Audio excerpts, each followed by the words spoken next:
दोस्तों मैं आज आप लोगों के सामने मस्ट इंपॉर्टेंट क्वेश्चन लेकर आया हूं जो बहुत ही इंपॉर्टेंट होगी। और मेरे भाई मैं आप लोगों को एकदम साधारण भाषा में समझाने की पूरी कोशिश करूंगा। थोड़ा सा भी मेरे भाई आप लोग टेंशन ना ले। तो जैसे कि आप लोगों के सामने पहला क्वेश्चन है, सिर्फ स्टोरी को सुनिएगा ना मेरे भाई तो आपको याद हो जाएगी। सिर्फ स्टोरी को सुनिए, बाकी और कुछ नहीं करना भाई, आपका फोकस हमारे यहाँ पे होना चाहिए, ठीक है। जैसे देखिए पहला मेरे भाई कहा गया कि जनसांख्यिकी क्या है। भाई आपसे पूछा गया सर जनसांख्यिकी क्या है, तो मैं साधारण भाषा में सबसे पहले बताना चाहूंगा कि अगर ये क्वेश्चन आपके पेपर में 2 मार्क्स का आ गया तो आपको लिखना कैसे है। तो बताएंगे सर जनसंख्या के बारे में अध्ययन करना ही जनसांख्यिकी कहलाता है। जनसंख्या के बारे में अध्ययन करना ही जनसांख्यिकी कहलाता है। फिर से बता रहा हूं, गौर से सुनिएगा, जनसंख्या के बारे में अध्ययन करना ही जनसांख्यिकी कहलाता है। लेकिन अगर यही प्रश्न अगर हमारे एग्जाम में 3 मार्क्स का अगर आ जाए तो आपको ऐसा लिखना है, कैसा लिखना है सुनिएगा। जनसंख्या से हमारा अभिप्राय जनसंख्या का सुव्यवस्थित अध्ययन से है। यानी दोस्तों जनसांख्यिकी का अध्ययन से हमें अभिप्राय यह है कि जनसंख्या का सुव्यवस्थित अध्ययन से है, मतलब जनसंख्या को कैसे हम लोग क्रमबद्ध तरीके से दोस्तों सजा के रखेंगे।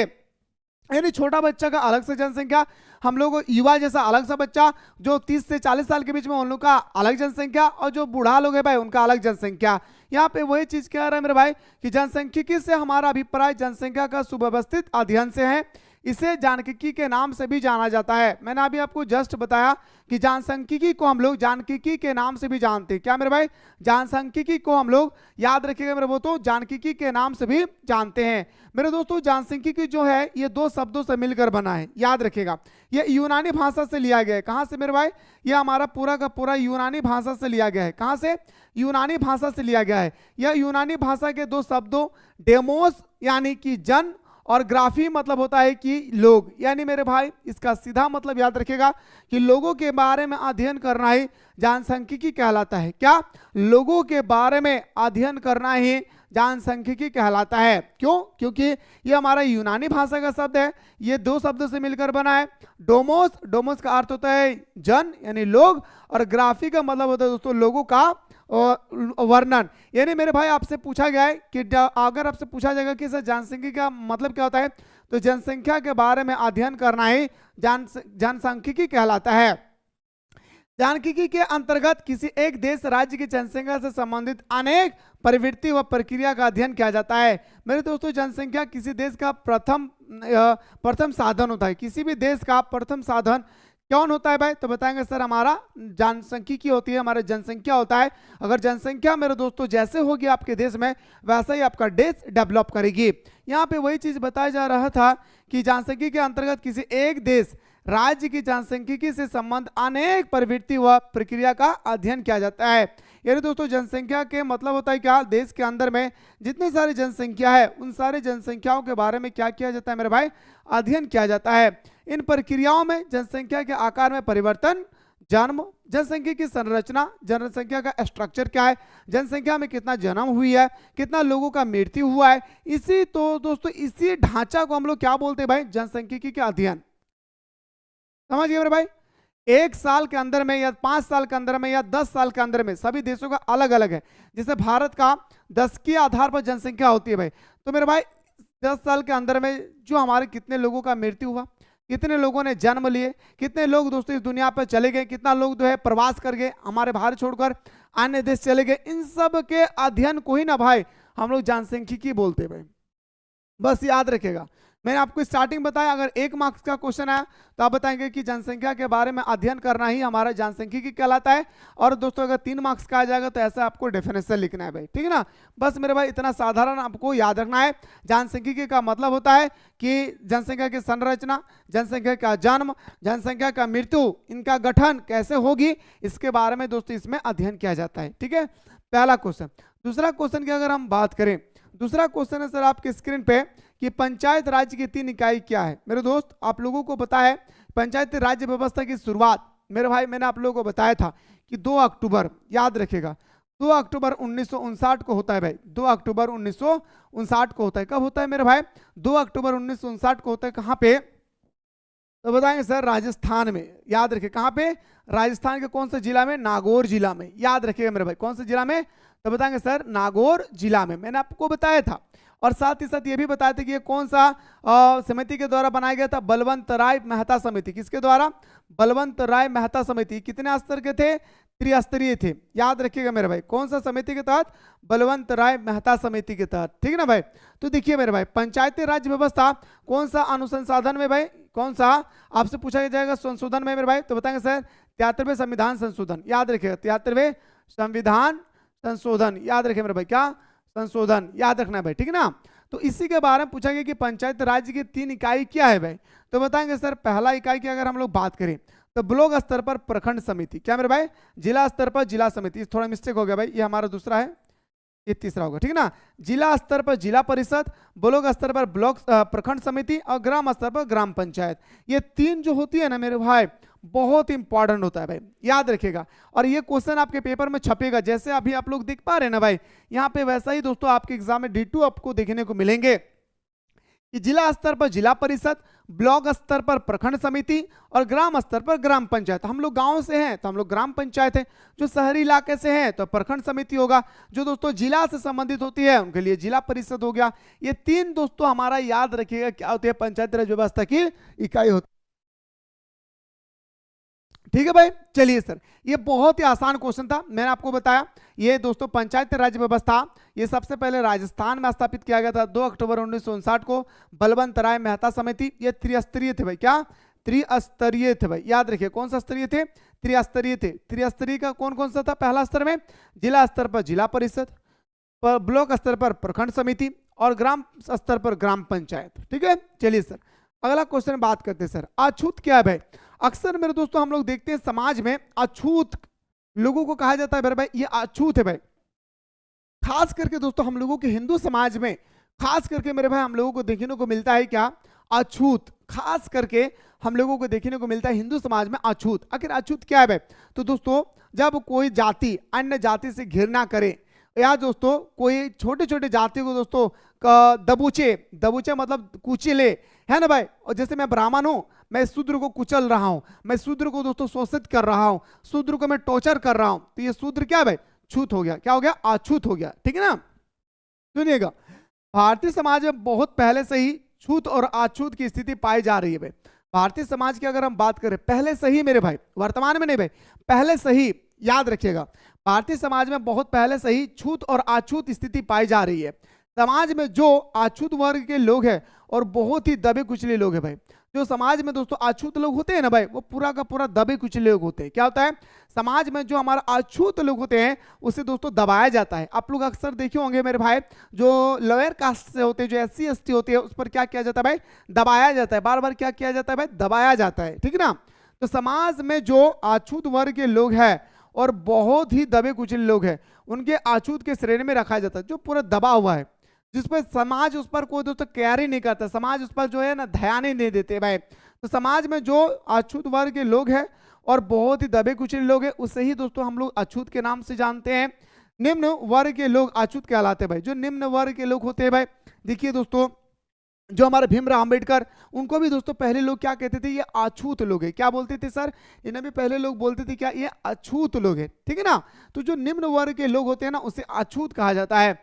उच्च जाति के लोग इनसे नफरत करते हैं। जो हायर कास्ट के होते हैं भाई, जो OBC हो गया, या तो मैं बोल सकता हूँ सर हमारा जनरल कास्ट के हो गए, या दोस्तों मैं ये भी बोल सकता हूँ कि जो ब्राह्मण कास्ट के लोग होते हैं, वो दोस्तों याद रखिएगा क्या कहते हैं? अछूत लोगों से नफरत करते हैं। अछूत लोगों से क्या करते हैं मेरे भाई?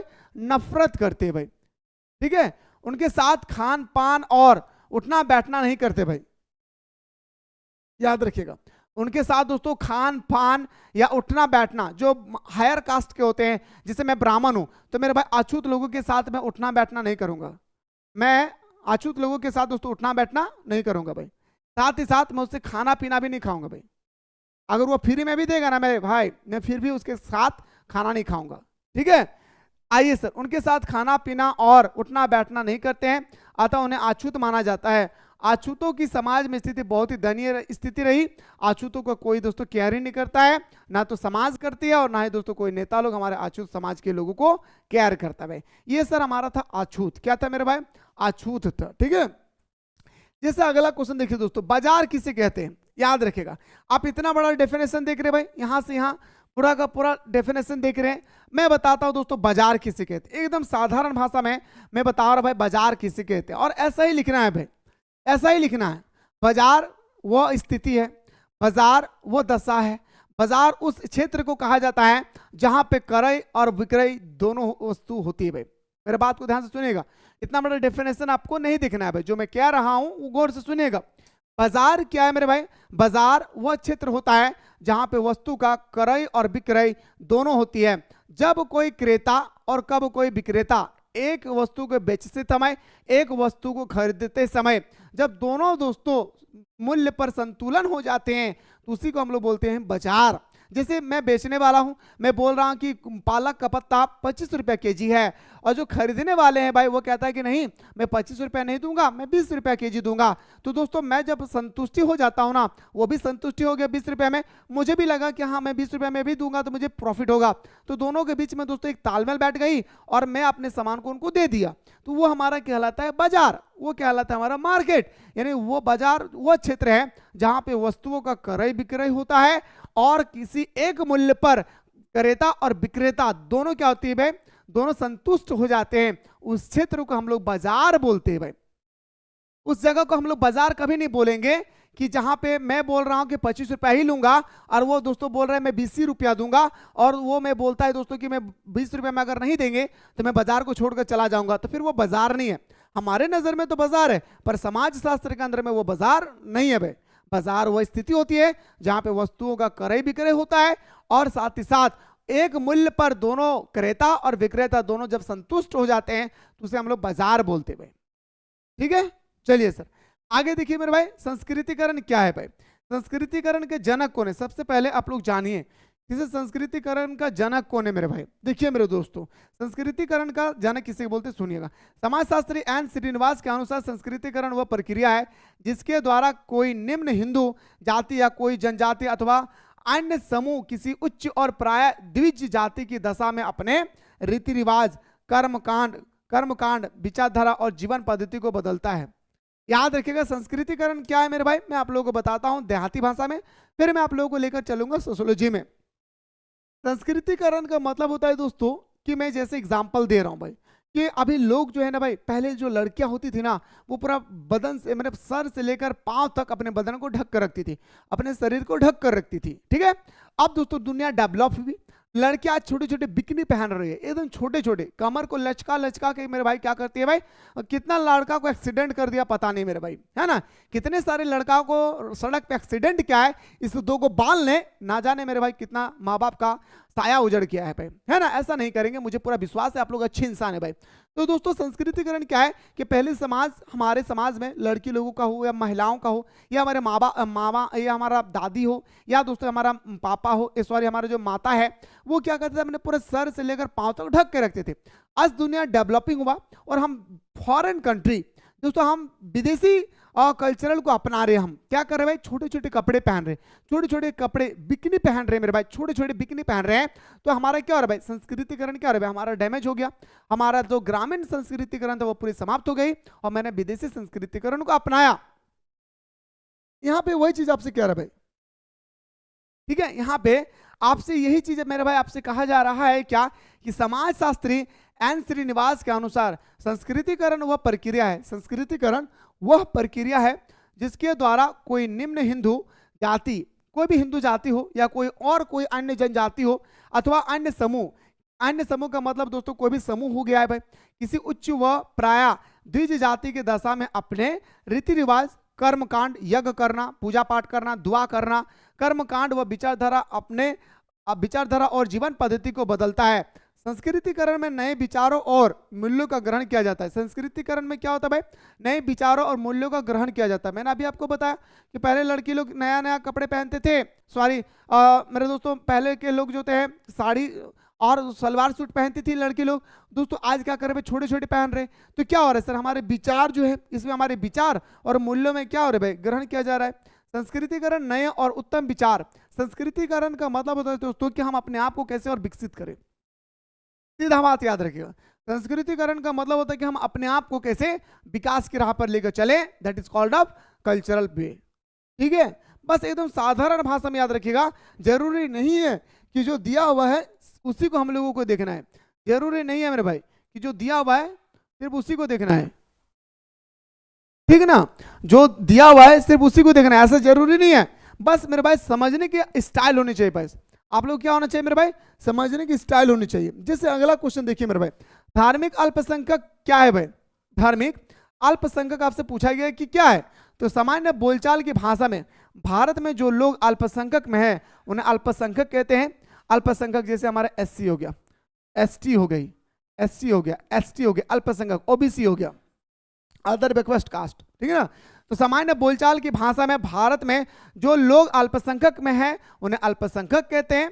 भारत में धर्म के दृष्टिकोण से बहुत से लोग अल्पसंख्यक है मेरे दोस्त। भारत में अधिकतर तो अल्पसंख्यक के लोग ही है भाई, ज्यादातर लोग ओबीसी, BC1, BC2 या दोस्तों आपको देखने को मिलेंगे SC ST, आपको ज्यादा यही सब देखने को मिलेंगे खास करके ग्रामीण इलाके में, ठीक है ना। तो वही कह रहा था कि सामान्य बोलचाल की भाषा में भारत में जो लोग अल्पसंख्यक में है उन्हें अल्पसंख्यक कहते हैं। भारत में धर्म की दृष्टि से बहुत से लोग अल्पसंख्यक है। भारत में धर्म के दृष्टिकोण से अगर हम बात करें मेरे दोस्तों अल्पसंख्यक बहुत ज्यादा है भाई, याद रखिएगा। भारत के अगर दृष्टिकोण से अगर हम बात करें तो बहुत ज्यादा क्या भाई इसमें, तो बताएंगे सर हमारा अल्पसंख्यक है। उन्हें धार्मिक अल्पसंख्यक कहा जाता है। उन्हें क्या कहा जाता है भाई, बहुत सारे जो अल्पसंख्यक होते हैं, बहुत सारे जो हमारा दोस्तों भारत में धर्म के दृष्टिकोण से जो बहुत सारे लोग अल्पसंख्यक होते हैं तो इसी को हम लोग धार्मिक अल्पसंख्यक कहते हैं। जैसे मुस्लिम हो गया भाई, सिख हो गया, ईसाई हो गया, बौद्ध हो गया, जैन हो गया, इत्यादि धर्म के लोग अल्पसंख्यक माने जाते हैं। अल्पसंख्यक का मतलब एक्चुअली मैं ये भी बोल सकता हूं सर कि दबे कुचले लोगों को भी दोस्तों हम लोग एक तरह का अल्पसंख्यक भी बोलते भाई, ठीक है। चलिए सर माइनॉरिटी, मुझे उम्मीद है मेरे भाई कि आप लोगों को बेटर तरीके से समझ में आ गया होगा। संप्रवाद क्या भाई, एकदम दोस्तों मैं एकदम साधारण भाषा में बता रहा हूं, इसको समझने की कोशिश करें, ठीक है। संप्रदायवाद, भारत में विभिन्न प्रकार की सामाजिक समस्याएं पाई जाती है भाई, बिल्कुल भाई। अब कभी हिंदू मुस्लिम में लड़ाई हो रही है, कभी जैन कभी बौद्ध में लड़ाई हो रही है, कभी सिख को ईसाई से मेरे भाई तो लड़ाई हो रही है भाई, हम लोग अक्सर देखते हैं भारत में, अक्सर देखते हैं मेरे भाई, है ना। वही कह रहे हैं कि भारत में विभिन्न प्रकार की सामाजिक समस्या पाई जाती है।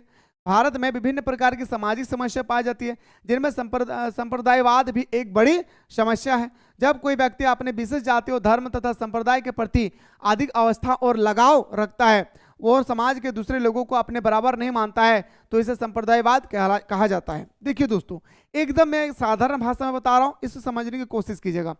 एक होता है सर हमारा सांप्रदायिकता, क्या होता है हमारा सांप्रदायिकता, सांप्रदायिकता उसे कहते हैं मेरे भाई जो अपने ही धर्म को सर्वश्रेष्ठ माने, अपने ही धर्म को, जब कोई व्यक्ति अपने धर्म को दूसरे धर्म से सर्वश्रेष्ठ माने और दूसरे धर्म से घृणा उत्पन्न करे, ऐसे व्यक्ति को, ऐसे सोचने वाले लोगों को सांप्रदायिकता कहा जाता है। समझ गए भाई, फिर से बता रहा हूं सुनिएगा एकदम साधारण भाषा में।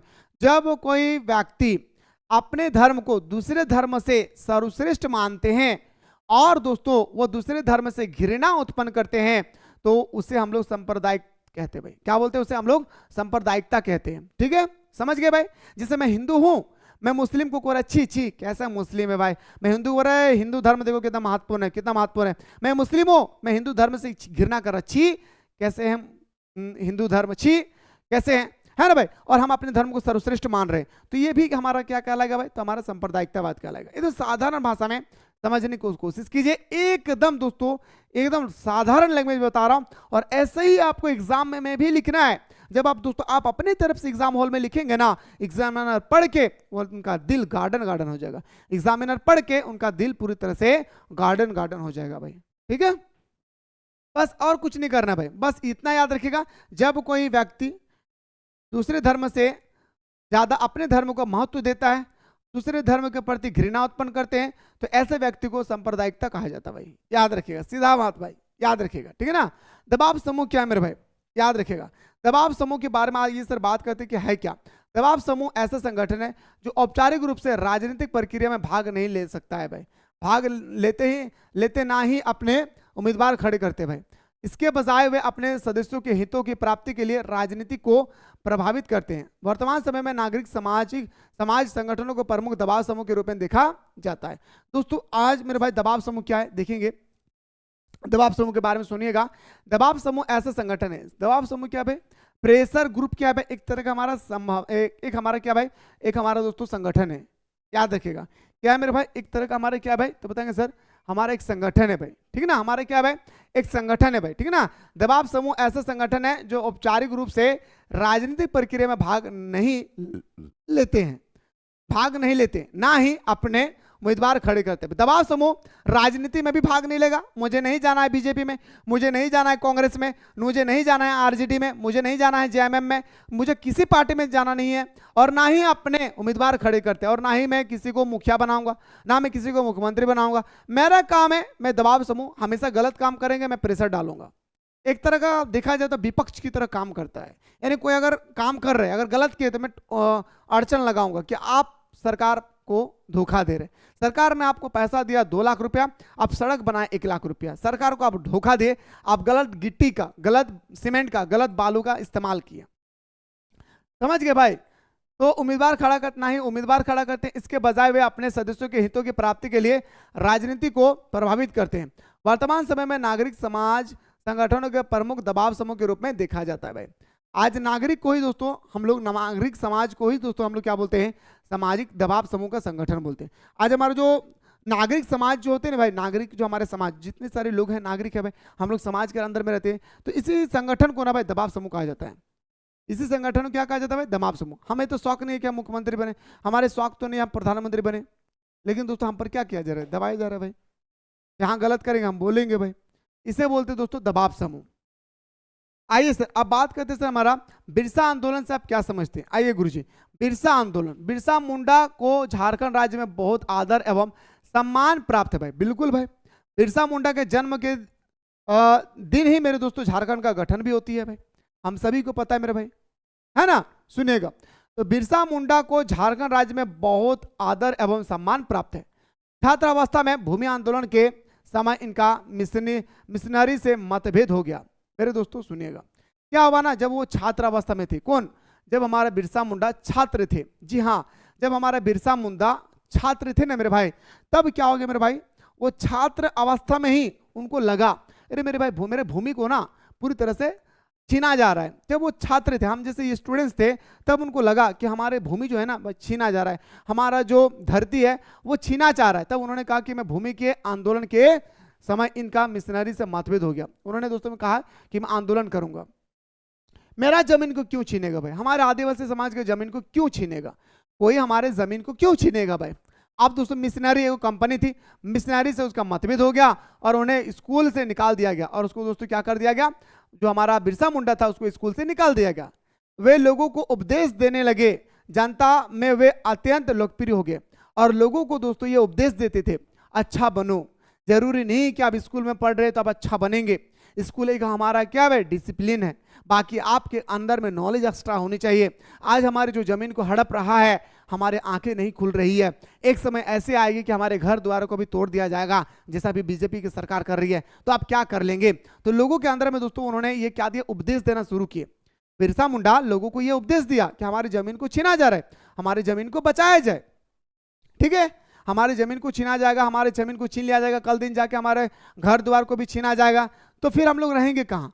तो उन्होंने लोगों को उपदेश दिया, और लोगों के अंदर में दोस्तों काफी वो ना चर्चित हो गए, काफी पॉपुलर हो गए, कौन, बिरसा मुंडा, ठीक है। उनके दर्शन करने के लिए दूर दूर से लोग आने लगे, और दोस्तों वो इतना सुंदर व्यक्ति थे कि दोस्तों वो दूर दूर तक थे ना भाई, दूर दूर से लोग उनसे मिलने के लिए आते थे। अरे भाई झारखंड में इतना भयंकर एक नेता पैदा हुआ है, अरे भाई इतना बड़ा भयंकर नेता पैदा हुआ है जिसको स्कूल से निकाल दिया गया है, सिर्फ इसलिए क्योंकि उन्होंने आवाज उठाया था कि हमारे जमीन को क्यों छीना जा रहा है। आगे कहा गया मेरे भाई क्या, इससे ईसाई मिशनरियों में इनके प्रति क्रोध और ईर्ष्या की भावना पनपने लगी। और जो मिशनरी थे भाई, ईसाई धर्म के मानने वाले थे, ईसाई धर्म के मानने वाले थे मिशनरी लोग, मिशनरी कंपनी के सारे लोग। तो मेरे भाई मिशनरी लोग क्या होने लगे ना भाई, कि वो पूरा गुस्सा होने लगे। क्या होने लगा मेरे भाई, पूरी तरह से गुस्सा हो गए, अपने अंदर में क्रोध पैदा कर ले भाई। दोस्तों ना छोटा स्कूल से इस तरह से क्या होने लगा मेरे भाई उसके अंदर में था ना भाई, जो मिशनरी कंपनी के लोग थे ना भाई, वो कहते थे कि इसको मारना है भाई, किसी भी तरह से इसको मारना है, क्योंकि ये रहेंगे ना रहेगी बांस ना बजेगी बांसुरी, ठीक है ना। इस तरह से दोस्तों लोगों के अंदर में जो मिशनरी कंपनी के लोग थे, उसे दोस्तों ये बताएगा किसी भी हाल में दोस्तों बिरसा मुंडा को कुचलना जाए, ताकि ये आंदोलन को रोक सके, क्योंकि ये अपने जो हम लोग जमीन को इकट्ठा कर रहे हैं, जमीन को हम लोग जो छीन रहे हैं, इसके प्रति ये आवाज उठाने वाला पहला व्यक्ति है कौन? हमारा बिरसा मुंडा। आरंभ में बिरसा का आंदोलन सुधारवादी तथा, किंतु स्वतंत्रता की लड़ाई में वे अंग्रेजों के विरुद्ध हो गए। बिरसा शांतिपूर्ण तरीके से क्रांति लाना चाहते थे। बिरसा कहता है कि हम लोग जो भी आंदोलन करेंगे, जो भी क्रांति करेंगे, एकदम शांतिपूर्ण तरीके से क्रांति करेंगे। जब भी हम लोग कोई भी क्रांति करेंगे, एकदम कोई भी दोस्तों बोलबाला नहीं होगा, कोई भी दोस्तों मारपीट नहीं होगी, कोई भी अहिंसा नहीं होगा। जब भी हम लोग क्रांति करेंगे, जब भी हम लोग आंदोलन करेंगे, ये आंदोलन एकदम शांतिपूर्ण तरीके से होगा। क्या बताएगा भाई? ये आंदोलन पूरी तरह से एकदम शांति तरीके से होगा भाई, ठीक है ना। किंतु अन्य अनुयायियों ने, अनुयायी का मतलब जो फॉलोवर्स था, जैसे आज हम लोग बोलते हैं इंस्टाग्राम में मेरा 2 लाख फॉलोवर्स है, तो उन किंतु जो हमारा दोस्तों बिरसा मुंडा का जो अनुयायी थे, फॉलोवर्स थे, फॉलोवर्स के कारण हिंसात्मक आंदोलन के लिए मजबूर हो गए। दोस्तों आप तो सीधा है, आपके पीछे लाखों इंसान खड़े हैं, क्या आपके जैसा सबका दिमाग होगा? आप जैसे कह रहे हैं कि आंदोलन हम लोग शांति तरीके से करेंगे, हमारे जमीनों को छीना जा रहा है, हम लोग समझाएंगे, तो मेरे दोस्तों और जो आपके पीछे आदमी होंगे वो इस तरह से बात करेंगे उन लोगों के साथ जो हमारे कंपनी है? नहीं करेंगे। वो दोस्तों क्या करेंगे? वही कर देंगे मेरे भाई, क्या? जालियांवाला बाग हत्याकांड, वही कर देगा मेरे भाई, क्या? चोरी चौरा कांड हत्याकांड। क्यों? क्योंकि महात्मा गांधी ने चोरी चौरा कांड में बताया था कि जब भी हम लोग आंदोलन करेंगे अहिंसा होगा, शांतिपूर्ण तरीके से करेंगे। लेकिन दोस्तों लोगों ने क्या कर दिया मेरे दोस्तों? चोरी चोरा के पुलिस थाने को आग लगा दिया था। ऐसा ही हुआ था दोस्तों हमारा बिरसा मुंडा के साथ। ऐसे दोस्तों बिरसा मुंडा तो सीधा साधा व्यक्ति था, उनके पीछे जितने सारे लोग थे ना भाई, वो सारे लोग दोस्तों कितना क्या करने लगे भाई? वो दोस्तों मजबूरी में क्या करने लगे? आंदोलन को दोस्तों हिला डाला भाई। मतलब अंग्रेजों को ना मेरे भाई, अंग्रेजों से लड़ने के लिए दोस्तों तैयार हो गए और फाइनली लड़ना शुरू कर दिया और हिंसा फैल गया पूरी तरह से। विद्रोह शुरू हो गया। कोंडाहतु के जर्मन मिशन चर्च को जला दिया गया। और दोस्तों कोंडाहतु के जर्मन में एक मिशनरी था भाई, चर्च था, उसको जला दिया गया आदिवासी समाज के द्वारा। पुलिसों को मारा गया। और दोस्तों जितने सारे लोग थे पक्ष में बिरसा मुंडा का, सारे लोगों ने मिलकर पुलिस वालों को बहुत खतरनाक मारा और थाने को नुकसान पहुंचाया। कई थाने को आग लगा दिया भाई। खूंटी थाना, आप लोग कोई खूंटी से होंगे, खूंटी थाना को भी जला दिया गया। बिरसा की गिरफ्तारी के लिए 500 रुपया इनाम रखा गया। उस जमाने में 500 मेरे भाई 5 लाख रुपया का बराबर था। उस समय बिरसा मुंडा जो थे मेरे भाई वो भाग गए और भागने के बाद ये अंग्रेजों ने इनाम रखा। अंग्रेज लोग जो थे भाई उन लोगों ने ये इनाम रखा कि जो भी व्यक्ति अगर बिरसा मुंडा को खोजेंगे या बिरसा मुंडा को पकड़ देंगे तो उसको हम 500 रुपये इनाम के रूप में देंगे। कितना रुपया? 500 रुपीज हम इनाम के रूप में देंगे। तो लोगों ने कहा कि चलो भाई हम बिरसा मुंडा को खोजते हैं भाई। क्या करते हैं? हम बिरसा मुंडा को खोजते हैं मेरे भाई, समझ रहे भाई। तो मेरे भाई 500 रुपये का इनाम रखा गया। इनाम के लालच में सोए हुए में उन्होंने गिरफ्तार करवा दिया। और दोस्तों जब हमारा बिरसा मुंडा सो रहा था भाई, इस तरह से सोते हुए पैसा के लालच में लोगों ने दोस्तों सोते हुए बिरसा मुंडा को दोस्तों पकड़वा दिया और गिरफ्तार करके लेकर चले गए बिरसा मुंडा को।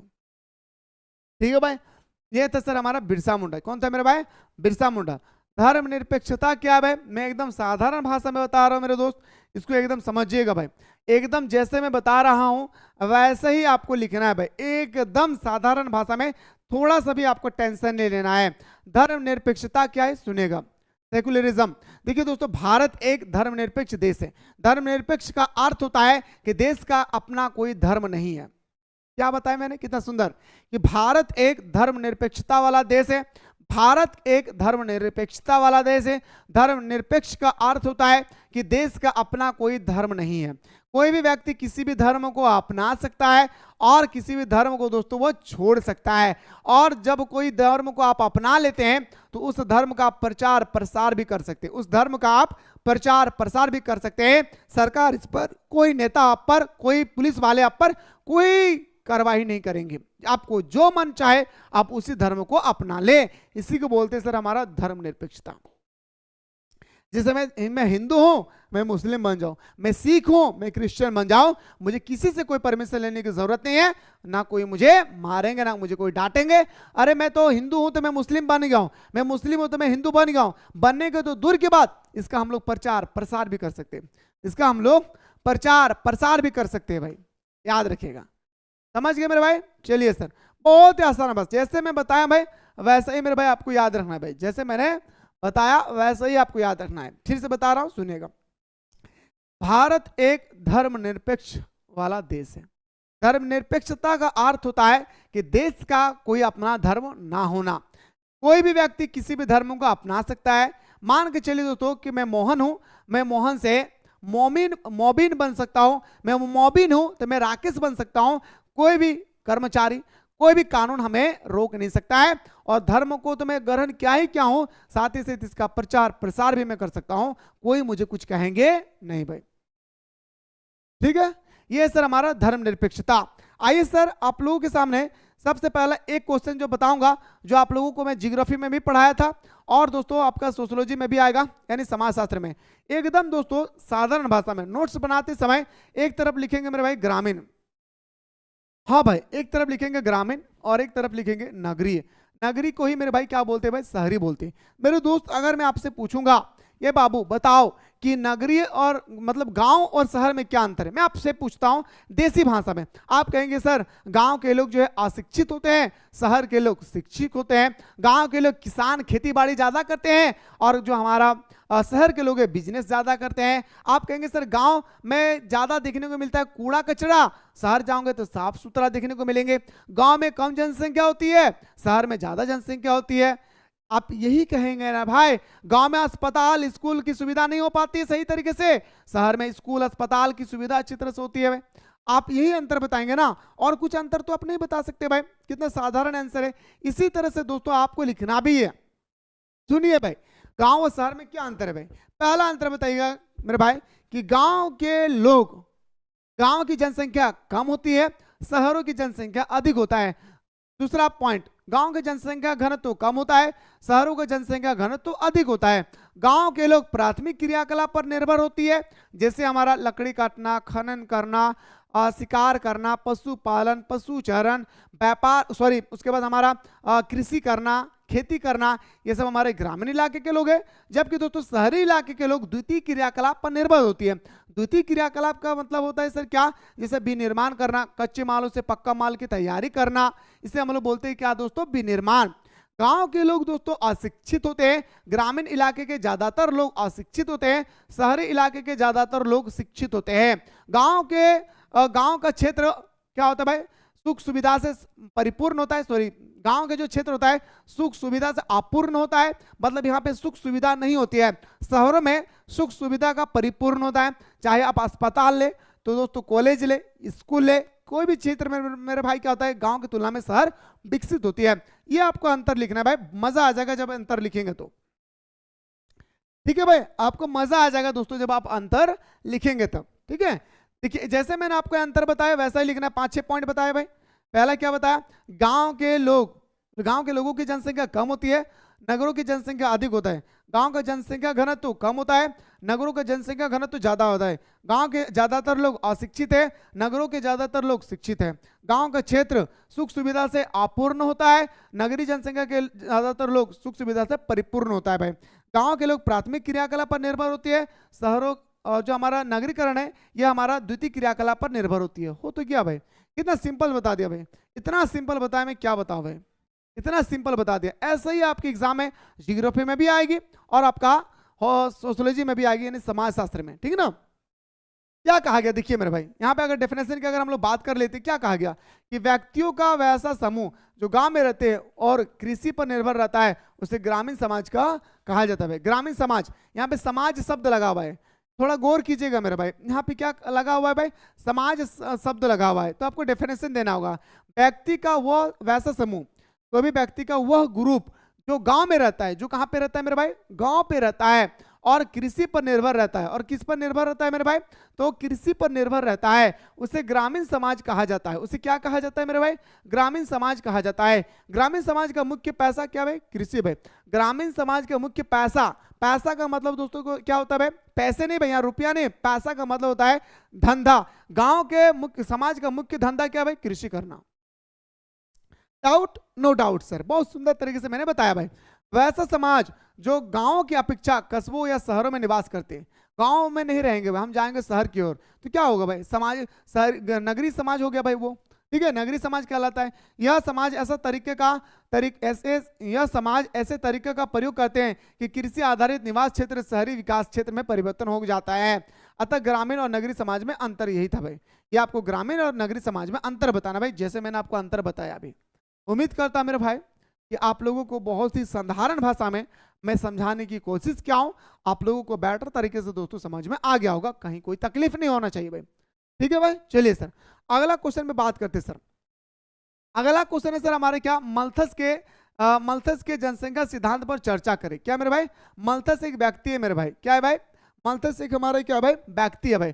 मल्थस के जनसंख्या सिद्धांत पर क्या करना है भाई, चर्चा करना है। ठीक है ना, क्या करना है मेरे भाई, चर्चा करना है। गौर से देखिएगा भाई, इसी के बारे में दोस्तों हम लोगों को क्या करना है भाई, चर्चा करना पूरा बेटर तरीके से। ठीक है ना, मुझे उम्मीद है मेरे भाई कि आप लोगों को अच्छी तरह से समझ में आ रहा होगा भाई। ठीक है ना, तो मेरे दोस्त मैं इसी तरह से आप लोगों को नेक्स्ट वीडियो में बताने की कोशिश करूंगा भाई। ठीक है।